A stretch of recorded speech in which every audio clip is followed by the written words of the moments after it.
Oke, bismillahirrahmanirrahim. Assalamualaikum warahmatullahi wabarakatuh. Bagaimana kabar teman-teman? Semoga selalu dalam keadaan sehat walafiat. Amin ya robbal alamin.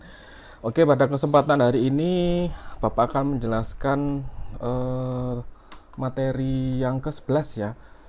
Sebelum saya menjelaskan, alangkah baiknya kita flashback sebentar supaya kalian tidak lupa apa yang Bapak jelaskan dari materi yang pertama. Yang pertama itu apa? Yang pertama adalah kita berbicara terkait sistem transportasi. Kemudian transportasi adalah sebagai sebuah sistem, bagaimana dari sistem perencanaan makro dilihat lagi ya. Yang pertama adalah sistem kelembagaan, kemudian sistem pergerakan, sistem manajemen dan lain sebagainya. Kemudian ada jenis-jenis pergerakan, ada arus menerus, arus lokal dan arus menerus dan arus lokal, kemudian jaringan transportasi, kemudian integrasi moda transportasi, bagaimana hubungan antara moda satu dengan moda yang lain, kemudian konsep transportasi sebagai prioritas pembangunan, kemudian konsep transportasi dalam pembangunan, bagaimana konsepnya dalam merencanakan sebuah transportasi dalam suatu pembangunan, kemudian transportasi dan pengembangan wilayah, bagaimana hubungan antara pengembangan wilayah dan transportasi, kemudian apa saja masalah-masalah transportasi yang ada di Indonesia, utamanya di daerah perkotaan.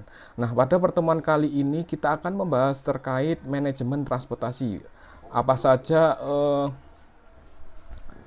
hal-hal atau pengertian manajemen transportasi, kemudian tujuannya apa, sasarannya apa. Nah, kita akan bahas satu persatu pada pertemuan hari ini. Oke, kita masuk ke materi ya. Oke, di sini beberapa penjelasan atau terkait pengertian dari manajemen transportasi.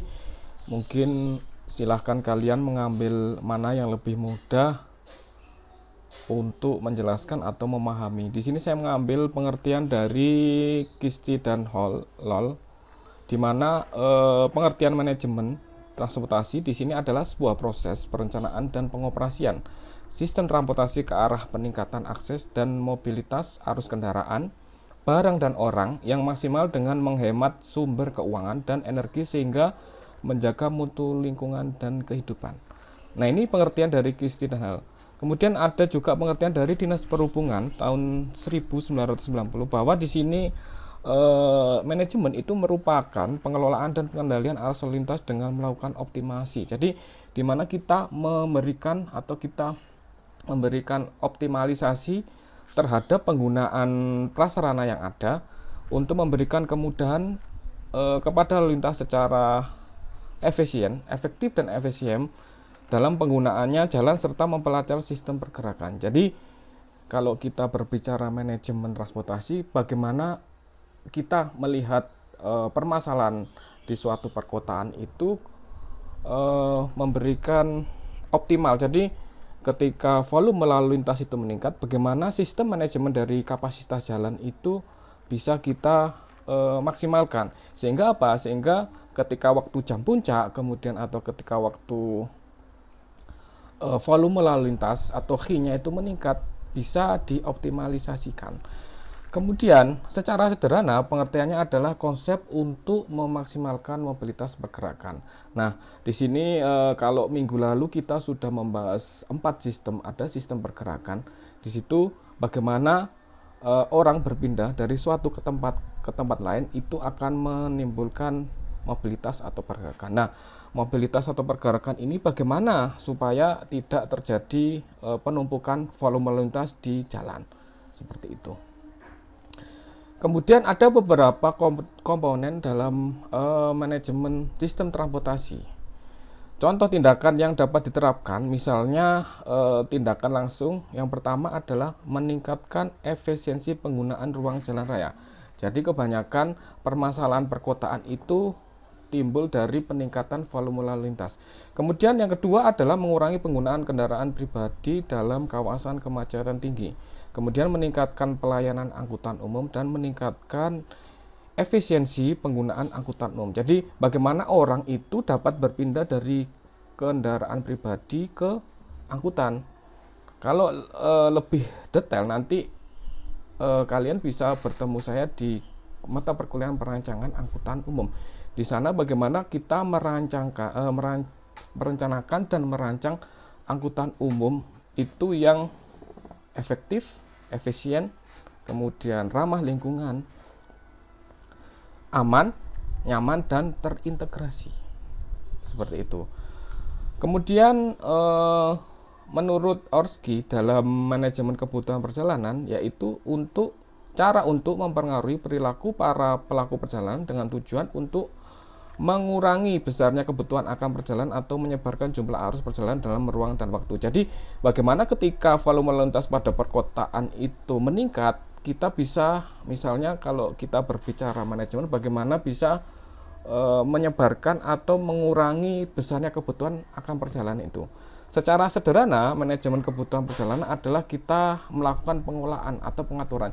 Jadi di sini ada perbedaannya. Kalau kita lebih mendetail nanti di teknik lalu lintas 1 ataupun 2, ada perbedaan antara manajemen lalu lintas atau manajemen transportasi dengan rekayasa. Jadi kalau kita berbicara manajemen, sudah saya jelaskan di awal, kita mengoptimalkan. Sedangkan kalau merekayasa itu merubah ya, misalnya dari kapasitas atau WE lebar jalan menjadi 3,5, misalnya itu bisa jika memungkinkan dilebarkan menjadi 4 meter atau 4,5, itu namanya rekayasa lalu lintas. Seperti itu.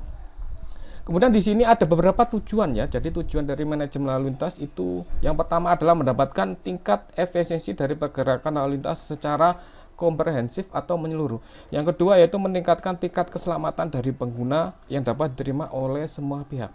Kemudian tujuan yang lainnya adalah melindungi dan memperbaiki keadaan kondisi lingkungan di mana arus lalu lintas tersebut berada. Kemudian yang keempat yaitu mempromosikan penggunaan energi secara efisien. Nah ini pada slide ini adalah tindakan alternatif dalam mengatasi pengelolaan kebutuhan perjalanan dalam suatu kota. Yang pertama adalah membagi jumlah perjalanan antar waktu yang berbeda, membagi jumlah perjalanan antar lokasi yang berbeda, membagi jumlah perjalanan antar moda transportasi yang berbeda, membagi jumlah perjalanan antar tempat kegiatan, dan melakukan perjalanan untuk kegiatan yang produktif saja. Jadi ketika nanti kalian merencanakan suatu transportasi, kita harus, yang kemarin Bapak jelaskan, yaitu konsep transportasi dalam pembangunan wilayah ataupun hubungan antara transportasi dan pengembangan wilayah. Jadi ketika suatu daerah itu, misalnya satu daerah itu belum terlayani transportasi, maka daerah itu dianggap belum berkembang. Bagaimana caranya? Kita mengembangkan sistem transportasi yang bisa melayani daerah-daerah tertinggal atau di daerah buffering atau di pinggir kota. Nah, dengan adanya peningkatan sistem transportasi yang bagus, maka diharapkan daerah-daerah yang berada di pinggiran kota itu bisa terlayani. Seperti itu. Misalnya ketika orang melakukan perjalanan, misalnya di daerah pedesaan, ketika pekerjaannya itu di daerah perkotaan, dengan kita menyediakan angkutan umum yang baik, maka akan memperlancar ekonominya, kemudian akan meningkatkan juga istilah mobilitas orang atau penduduk yang berada di pedesaan. Nah, ini adalah manajemen transportasi. Ada 6 poin. Yang pertama adalah komponen manajemen dalam sistem transportasi itu sendiri, kemudian manajemen sistem kegiatan atau manajemen kebutuhan perjalanan. Kemudian yang ketiga yaitu manajemen sistem transportasi atau manajemen penyediaan jasa transportasi, bagaimana supply dan demand ketika kita akan merencanakan sebuah angkutan massal, berapa sih yang harus moda yang harus digunakan atau berapa kapasitas penyediaan angkutan umum misalnya. Kemudian yang keempat manajemen lalu lintas atau manajemen sistem pergerakan, kemudian sistem kelembagaannya dan faktor lingkungan dalam sistem transportasi. Yang keenam yaitu adalah beberapa masalah dalam pengoperasian sistem transportasi dan cara pemecahannya. Jadi minggu lalu, persisnya minggu lalu kita sudah menjelaskan beberapa permasalahan transportasi. Jangan kita melihat permasalahan dalam satu paradigma atau satu sudut pandang. Kita melihat apa sih sebenarnya permasalahan transportasi utamanya di perkotaan. Nah, ketika kita sudah melihat kondisi existing permasalahan dalam suatu perkotaan, nanti kita bisa membreakdown. Kemudian kita setelah mengetahui permasalahan akan dicari solusi atau jalan keluarnya. Nah, salah satunya di sini kita menggunakan atau teori di manajemen transportasi. Apakah misalnya di daerah perkotaan mengatur lampu lalu lintasnya atau memperlebar kapasitasnya. Nah, itu solusi yang diberikan itu tergantung dari kondisi existing permasalahan yang ada di lapangan seperti itu. Nah, di sini ada sebuah gambar atau ilustrasi atau studi kasus di mana bagaimana cara pengintegrasian dalam sistem transportasi. Kalau kalian melihat di sini bisa dilihat di gambar, yaitu bagaimana di sini misalnya ada underpass, kemudian ini di daerah Jakarta ya, di daerah Tebet. Kemudian di sini ada shelter pemberhentian angkutan atau ojek misalnya. Kemudian di sini bagaimana pengaturan sentra PKL, kemudian ada angkutan perkotaan, kemudian ada penyeberangan. Jadi penyeberangan melewati bawah tanah atau terowongan disebut dengan terowongan penyeberangan orang atau TPO. Kemudian ada shelter. Shelter ini adalah untuk halte Transjakarta. Kemudian ini tadi ya ada underpassnya. Jadi secara umum di sini dapat disimpulkan integrasi moda transportasi publik merupakan salah satu bentuk manajemen sistem transportasi publik yang mengkombinasikan dua atau lebih moda transportasi guna mewujudkan suatu pelayanan transportasi publik yang optimal. Karena dalam sistem transportasi publik sendiri pada dasarnya diselenggarakan dengan maksud untuk mengkoordinasi semua proses gerakan penumpang dengan cara mengatur setiap komponen dalam proses transportasi. Jadi beberapa komponen ini kita atur bagaimana supaya dari semua aspek ini bisa berjalan maksimal. Nah, salah satunya ini mengintegrasikan merupakan salah satu upaya dalam manajemen transportasi seperti itu. Jadi paham ya kalian bagaimana nanti ketika ada studi kasus, kemudian ketika ada suatu permasalahan, kalian lihat dulu apakah memang bisa diselesaikan dengan kita melakukan manajemen transportasi atau malah harus merekayasa transportasi tersebut. Jadi dilihat dulu permasalahan yang ada di lapangan atau studi kasus yang ada. Oke, Bapak lanjutkan. Nanti silakan ya ketika ada pertanyaan atau unek-unek yang belum kalian mengerti, silakan ditanyakan.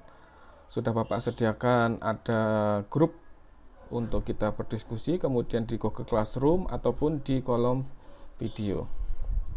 Satu persatu manajemen sistem transportasi atau manajemen penyediaan jasa transportasi. Jadi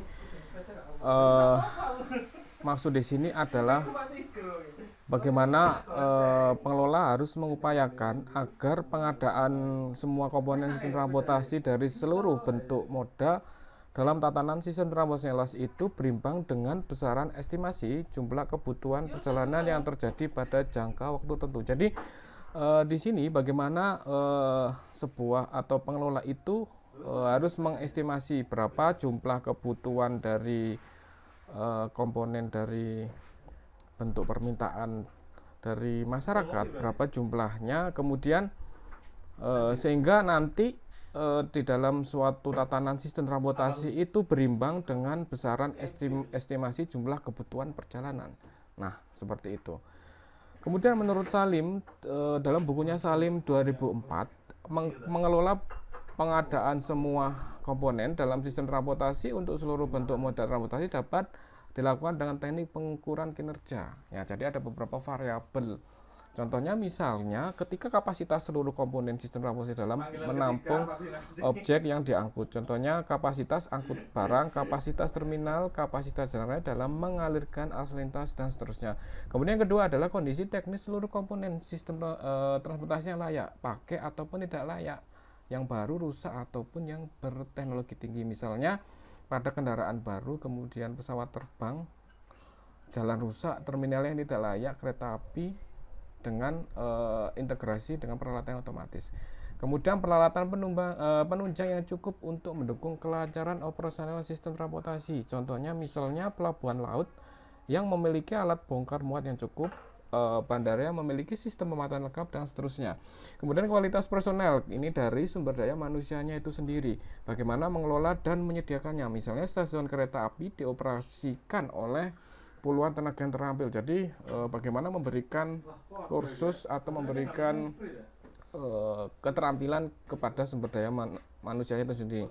Kemudian personel yang bertugas di jalan tol yang teruji keterampilannya dan lain sebagainya. Kemudian ada jaringan trayek dan ketepatan waktu operasi. Misalnya seluruh kawasan di suatu kota dilayani oleh trayek angkutan umum dengan berbagai bentuk moda transportasi. Atau kereta api di stasiun tertentu sering terlambat, pesawat tertentu berangkat selalu tepat dan sebagainya. Jadi bagaimana seluruh komponen itu bisa dapat dilakukan dengan teknik pengukuran yang tepat. Kemudian apa dasar-dasar dalam penyediaan layanan sistem transportasi? Di sini yang pertama yang dasarnya adalah peningkatan kapasitas, kemudian perbaikan kondisi teknis, pengadaan peralatan penunjang, peningkatan mutu personel, hubungannya dengan sumber daya manusia, dan perluasan jaringan trayek. Dari semua komponen ini yang didasari, yang pertama adalah prinsip-prinsip dari manajerial, yaitu bagaimana penggunaan tenaga orang untuk mencapai tujuan. Kemudian ada fungsi-fungsi manajerial. Di sini ada namanya perencanaan, pendanaan, pemasaran, pengorganisasian, strukturisasi, keserasian hubungan, dan pengawasan. Ada konsep-konsep manajerial, ada kualitas, ada biaya rendah, dan tepat waktu. Oke. Setiap penyedia layanan sistem transportasi dan apapun komponen sistem transportasi itu semuanya harus mutlak mengacu kepada prinsip manajemen atau fungsi manajemen dan konsep manajemen. Nah, di sini ada key itu, yaitu quality atau bermutu. Urutannya rangkaiannya yaitu masukan, proses, dan keluaran. Kemudian ada cost atau biaya yang terjangkau, dan D itu adalah delivery, tepat waktu, dan cepat. Ini bisa dilihat dari beberapa variabel, dari segi tempat atau lokasi, kemudian dari segi waktu saat melakukan perjalanan. Manajemen lalu lintas atau manajemen sistem pergerakan, di sini bagaimana dengan munculnya kebutuhan, keinginan untuk melakukan perjalanan, melakukan pergerakan yang didorongkan oleh kegiatan masyarakat yang menyebar secara spasial ke seluruh lokasi, kemudian direspon dengan penyediaan sistem transportasi dari seluruh bentuk teknik transportasi. Dan seketika itu juga timbul mengalirlah arus pergerakan yang wujudnya itu adalah bagaimana arus lalu lintas seluruh moda transportasi. Seperti itu. Kemudian kita lebih mengkerucut ya bagaimana manajemennya itu ketika berada di jalan raya. Bagaimana sasaran penerapannya? Yaitu seperti ini. Jadi dari non pemerintah, misalnya dari BUMN atau usaha milik perseorangan, usaha swasta atau milik koperasi itu menyediakan sarana kendaraan. Nah, sarana kendaraan itu dibagi jalan raya, kemudian ada di bidang perairan dan udara. Kemudian pemerintahan, jadi usaha milik pemerintahan pusat maupun daerah itu menyediakan prasarana jalan, kemudian sarana kendaraannya, kemudian sistem pengoperasiannya. Dan di sini prasarana jalan itu meliputi jalan raya atau jalan bajat, kemudian terminal jalan raya, perairan, dan udara, ada jalan raya. Misalnya bus milik BUMN, lokomotif, kereta api. Ini kalau sarana ya, kalau sarana itu jalan raya, perairan, dan udara. Kemudian kalau sistem pengoperasiannya atau manajemen yaitu perangkat kerasnya menyediakan, jadi pemerintah itu wajib menyediakan perangkat kerasnya atau operatornya. Yang kedua yaitu perangkat lunak atau kebijakannya. Jadi semua ketika kita merencanakan suatu sistem transportasi juga harus berpijak kepada kebijakan yang terkait. Bagaimana peraturan yang mengatur. Jadi ada payung hukumnya untuk ketika kita berpijak untuk melakukan atau ketika kita melakukan action. Kemudian bagaimana teknik atau cara mengelolanya? Nah, di sini ada beberapa hal yang dipakai untuk mengelola kendaraan di ruas jalan raya perkotaan, antara lain atau dengan cara mengatur atau mengendalikan. Yang pertama adalah arus perjalanan manusia dari lokasi pembangkit lalu lintas dalam skala waktu dan skala tempat. Kemudian bagaimana pemilihan moda transportasi melalui sistem parkir tumpang, kemudian kawasan penumpang 3, parkir, penataan trayek dan terminal angkutan umum, serta penyediaan trotoar bagi pejalan kaki. Bagaimana nanti trotoar itu digunakan sebagaimana mestinya, bukan digunakan untuk berjualan. Kemudian pemilihan rute melalui pemberian informasi dan pemasangan rambu lalu lintas. Kemudian pemakaian ruas jalan sesuai fungsinya. Misalnya penggunaan sistem satu arah, jalur khusus pelarangan lewat bagi jenis kendaraan tertentu. Kemudian operasi lalu lintas di persimpangan, bagaimana di persimpangan bersinyal maupun di persimpangan tidak bersinyal. Kemudian parkir kendaraan jalan raya atau bermesin roda 2 ataupun 4. Faktor-faktor terkait keamanan lalu lintas, misalnya batas kecepatan dan lokasi tertentu, kemudian kondisi lingkungan melalui pengecekan emisi gas buang kendaraan. Nah, ini fungsinya untuk mengurangi polusi udara, seperti itu. Bagaimana prosedurnya ketika kita melaksanakan manajemen? Yang pertama yaitu kita tadi sudah sempat Bapak jelaskan. Yang pertama kita harus mengidentifikasi atau diagnosis permasalahan dan parameternya. Bagaimana kita melihat permasalahannya di lapangan. Yang kedua yaitu merumuskan jenis tindakan atau aksi teknik manajemen apa yang akan dilakukan. Jadi ketika ada permasalahan itu bagaimana kita merumuskan tindakan atau yang akan kita lakukan. Kemudian ketika sudah kita mempunyai action plan atau kita mempunyai tindakan, bagaimana kita memprediksi konsekuensi apa yang akan terjadi bahasa bertahan jika teknik tertentu diterapkan. Jadi konsekuensi ketika suatu tindakan dilakukan yang ke depan itu bagaimana. Kemudian keempat itu memilih berbagai alternatif teknik dengan membandingkan hasil prediksi konsekuensi. Jadi ada alternatif 1, alternatif 2, dibandingkan mana kiranya alternatif itu yang meminimalisir dampaknya. Kemudian yang kelima yaitu menerapkan alternatif yang diputuskan, dan yang terakhir kita harus memonitoring atau mengevaluasi dari hasil-hasil yang kita lakukan. Di sini ruang lingkupnya di persimpangan jalan raya, kemudian ada lalu lintas pada ruas jalan, ada manajemen parkir dan manajemen pejalan kaki. Misalnya pada persimpangan jalan raya, bagaimana kita menentukan prioritas, kemudian giliran, kemudian lalu lintas pintar. Kemudian lalu lintas pada ruas jalan, ada ruas jalan yang mengalirkan arus arteri, kemudian melengkapi ruas jalan yang rambu petunjuk. Jadi bagaimana nanti mungkin minggu depan kita jelaskan bagaimana menerapkan ruas jalan berkeselamatan. Kemudian sampai dengan mengawasi ketentuan batas kecepatan minimum. Jadi ada alat speed gun ataupun yang untuk melihat berapa sih sebenarnya batas kecepatan minimum. Kemudian terkait dengan manajemen parkir, bagaimana kita menerapkan parkir itu sejajar ataupun parkir serong 30 derajat, 45 derajat ataupun 60 derajat. Kemudian untuk manajemen pejalan kaki, bagaimana kita menyusuri jalan, memotong, menyeberangi jalan di ruas jalan dan memotong jalan di persimpangan. Nah, itu apakah kita membutuhkan jembatan penyeberangan ataupun tidak. Nah, itu perlu adanya manajemen transportasi, ataupun sebelum kita melaksanakan di lapangan kita perlu ada kajian yang lebih lanjut. Mungkin itu dulu ya, jadi materi hari ini manajemen. Nanti kita lanjut supaya kalian tidak bosan dan bisa memahami untuk materi hari ini. Oke, silakan jika ada pertanyaan bisa kalian ajukan supaya kalian nanti lebih paham, kemudian lebih memahami materi yang Bapak jelaskan hari ini. Terima kasih atas kesempatan dan waktu telah menonton penjelasan video hari ini. Semoga menjadi ilmu yang bermanfaat. Terima kasih. Assalamualaikum warahmatullahi wabarakatuh. Tetap semangat.